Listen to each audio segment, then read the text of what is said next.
Hello, everybody, and welcome to my official first podcast. I am your host, Adnan, aka the Hidden Gorilla, aka Mr. Superior Product, aka the Big G, and this is Pursuit of Motion. Now, what inspired the name Pursuit of Motion? To me, motion is about the forward pursuit of something. It's the generation of momentum. It's the culmination and cultivation of experience and knowledge. So for me, the pursuit of motion is really just trying to continue moving forward and building momentum. It's about learning. It's about experiencing.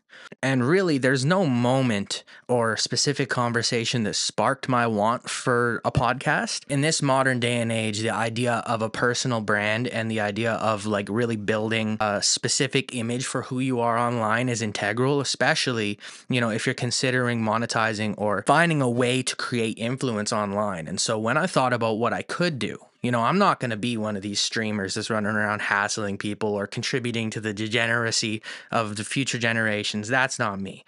But what I can do is, on top of my creative pursuits that we'll speak about later, I can find a way to connect with interesting people with interesting things to say and find a way to really broaden my horizons and, get myself into rooms and conversations where perhaps the content is elevated beyond my current reach right now. You know what I mean? So you may be wondering, who is Adnan beyond the podcast? Hi, I'm Adnan. I grew up reading a lot. That was really big for my parents, was to make sure that I was capable when it comes to literary pursuits. And so I spent a lot of time reading, and that really inspired me growing up to be that kid who always asks, so what? Or what if? Perhaps some of my primary school teachers weren't particularly fond of me because of that, but I think I have a curious and inquisitive mind. I like to learn and I like to push further, which has really helped me out as a university student. Coming forward now, I go to St. FX University. St. FX, we really outside, for real. I love it, but a big part of really utilizing the opportunities in university is asking the right questions and getting in the right rooms. So I got to give a lot of credit to my parents for that, for sure. Yeah, and definitely just creative outlets were something that I always, sought after when I was young. There was a lot of making music and writing short stories and stuff. But as I get older, I've really found that just any general creative endeavor satisfies that itch. It doesn't have to be one specific thing. And as a business student, I would say that the principles of business intersect with my daily life and personal growth constantly. I mean, the things that we learn in business school, on top of, I take a lot of liberal arts courses, political science and philosophy, and I find those particularly invaluable.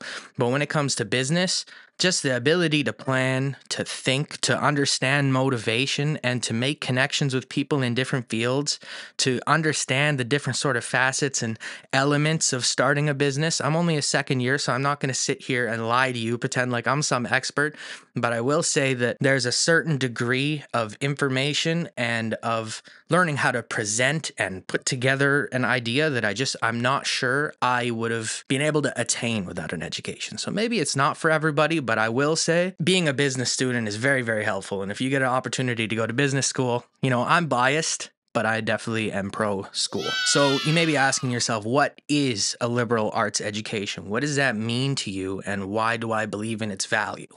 Well, to put it short, we live in a liberal democratic society. And if you want to win, you got to play by the rules. Now, I understand you might think, oh, this is bad. We should go back to a more conservative society. Maybe your outlook on politics and stuff isn't the same as mine, and that's perfectly fine.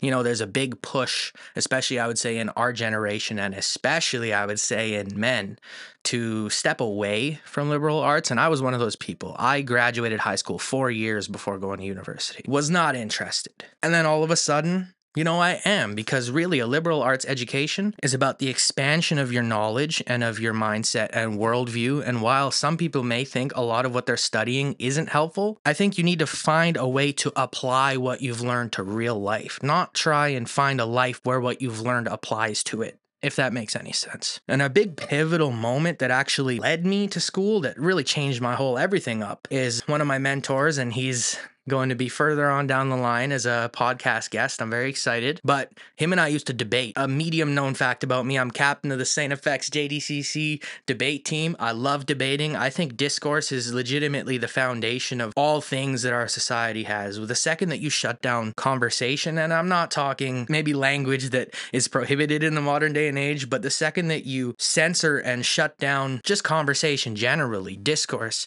is when things really start breaking down. And so debate was huge for me, and I used to get my ass kicked. No debate I could win against this guy, and we're going to talk about it later on down the line when we have the podcast. But I finally learned that if I want to be able to debate, I need to understand the basic foundations and structures of what I'm talking about. And this is information you can get on your own, but we live in the world of least resistance, and this was the best way for me to get all of the information I'm looking for curated into one experience.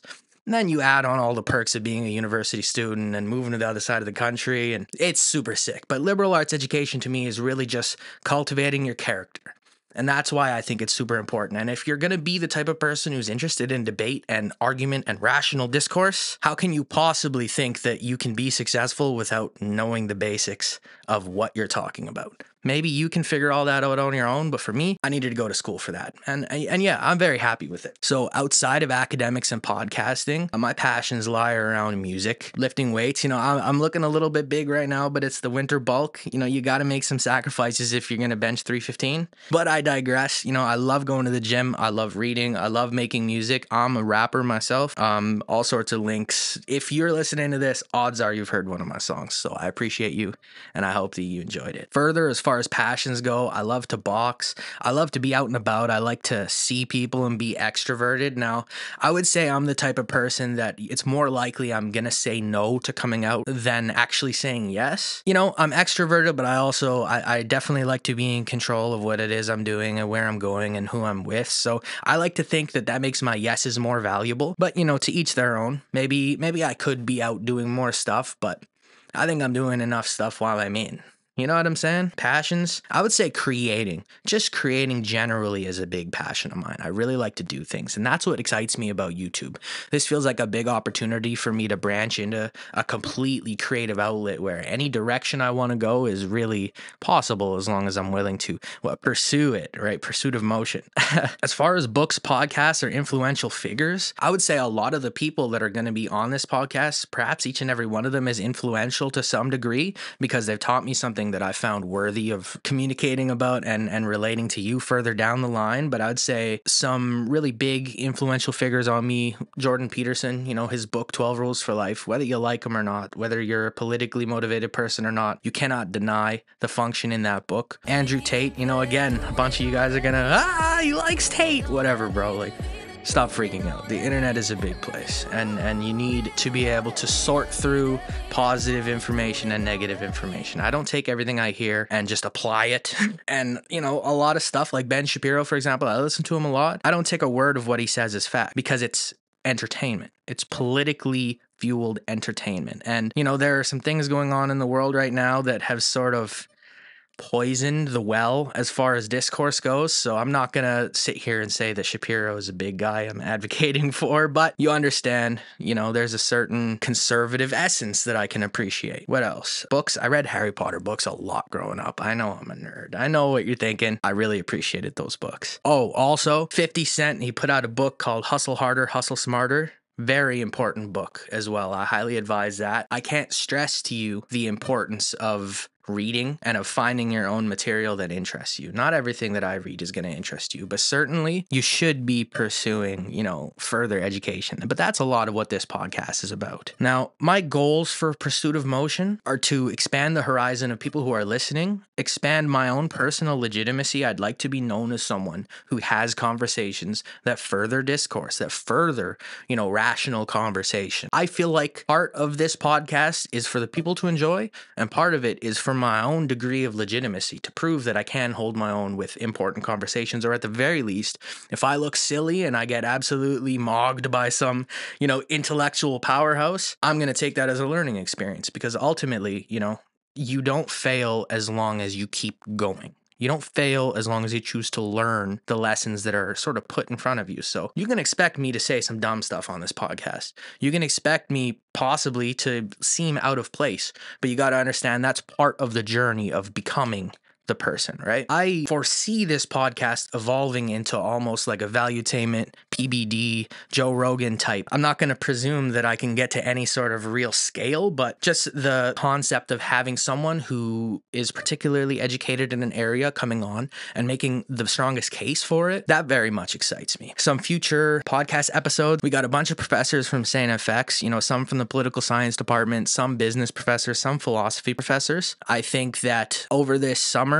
is going to be a very nice array of different styles of conversations that hopefully will come together. Once I get back to school in September, I'll have a nice foundation of these different conversations across different fields that'll sort of, like I said, give me that legitimacy to now have more guests on that can speak about different things, right? I will say Dr. James Bickerton is one of our first podcast guests. I say it's just me. Pretty much all of my endeavors are just me. But yeah, Dr. Bickerton, we're going to be speaking about politics, the political landscape, the upcoming election, the role of populism, and top 3 prime minister. Like, it's going to be, if you like political science, it's going to be a top tier episode. And if you don't like political science, I'm sure I'll have other guests that are going to be interesting to you for sure. I really hope that my audience walks away with really 2 key things in mind. A, I want you to leave the episodes feeling like you learned something you didn't already know, something interesting. And B, I want you to walk away from the episode being like, damn, that boy got motion.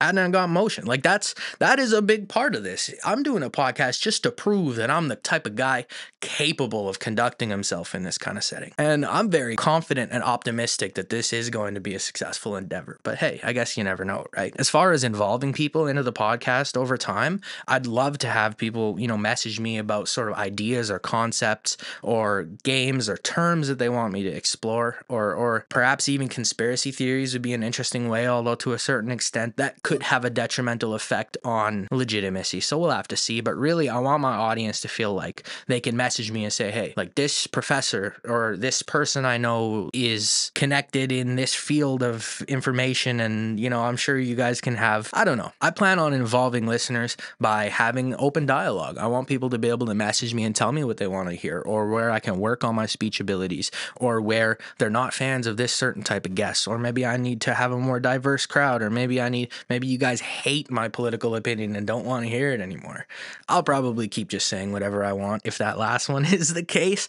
But you understand me though. This, as much as this is a 2-way conversation between me and my guest, this is a 2-way conversation between me and the audience, because I want you guys to walk away feeling like you gained value. If there's one message or idea I'd like each and every one of you to take away from this one, it's that there is value in pursuing things that are difficult. There is value in pursuing things that scare you. And ultimately, the pursuit of motion is the most virtuous thing you can do, at least in the modern world. You can make an argument that in the ancient world, that in past times, focusing on your relationship with God and your family and your community are the main things. But I would say in the modern world, and I don't think this is specifically me, as much as all of those things are incredibly important, it's important to be pious and have a good relationship with your family. It's also very important to maximize profit and pursue your personal endeavors. And so I want you to leave this podcast recognizing that not only do you have the capability to go further, but you actually have the duty to be the best version of yourself. How can you participate? Make sure you smash that sub button. You know what I'm saying? Hit the links, hit that like. Do what you can to, communicate and make sure your ideas are heard. And really, I'm not a hard guy to get in touch with. I'm not, as much as some people locally here at St. FX refer to me as a celebrity, I'm really not. My line's open. So feel free to hit me up if you have any ideas or suggestions. I want to thank you deeply for listening to this first episode and getting to know me a little bit better. Pursuit of motion. Episode 2 coming soon. Thanks, guys.